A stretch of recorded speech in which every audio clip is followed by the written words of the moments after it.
8월 17일 월요일 한절 묵상입니다. 오늘 한절 묵상은 로마서 11장 5절 말씀입니다. 말씀 읽겠습니다. 그러므로 이와 같이 지금도 은혜로 선택을 받아 남은 사람이 있습니다. 이 땅에서 누가 구원을 받을 수 있겠습니까? 우리를 위해 십자가에 죽으신 예수 그리스도를 믿는 사람들이 구원을 받을 수 있습니다. 그렇다면 먼저 선택받은 유대인들은 그 율법을 따라서 구원받을 수 없게 된 것은 아닌가? 바울은 이런 질문을 하고 있습니다. 하나님께서 약속하신 그 계약이 파기되었는가? 라고 질문하는 것입니다. 그 계약은 파기된 것이 아닙니다. 그 계약은 다시 갱신된 것입니다. 먼저 맺은 계약이 온전치 않아서 그것이 잘 지켜지지 않을 때 그것이 더 완벽한 계약으로 갱신된 것입니다. 계약이란 상호 그 계약을 지켜야 유지됩니다. 한 사람이 계약을 지키지 않으면 그 계약은 파괴됩니다. 하나님과 이스라엘 백성들이 계약을 맺었지만 하나님은 그 계약을 계속 이루어 가시지만 인간은 그 계획을 이루어 나갈 능력이 없습니다. 그 율법을 지킬 능력이 없습니다. 그렇기 때문에 그 계약에 따라서 그들은 하나님의 심판을 받을 수밖에 없는 존재가 되어버렸습니다. 이제는 하나님께서 그 계약을 갱신하셨습니다.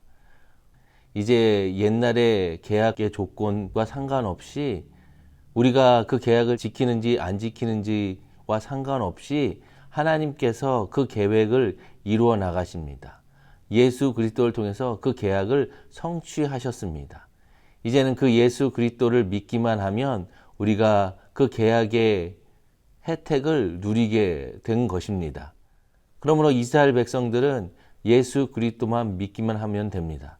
그런데 여전히 예전의 율법의 약속을 붙잡고 있습니다. 그리고 그 율법을 온전히 지키지도 못하고 있습니다. 이제 과거의 계약인 율법에 매여 있지 않고 새로운 약속의 주인공이신 예수 그리스도를 믿기만 하면 우리는 구원받고 자유를 누릴 수 있는 축복이 주어졌습니다. 이스라엘 백성뿐만 아니라 이방인에까지 그 계약이 열려지게 된 것입니다. 하나님은 선택한 사람들을 버리거나 포기하지 않으십니다.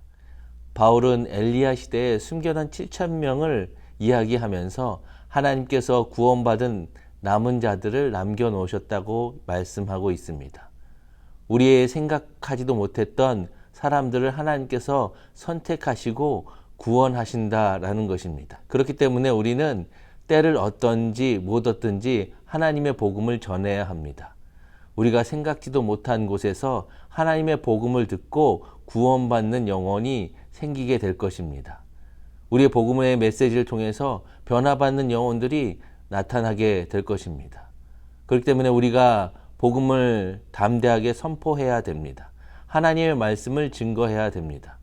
오늘도 그 주님의 그 복음을 담대하게 선포하시는 저와 여러분 되시기를 축원합니다.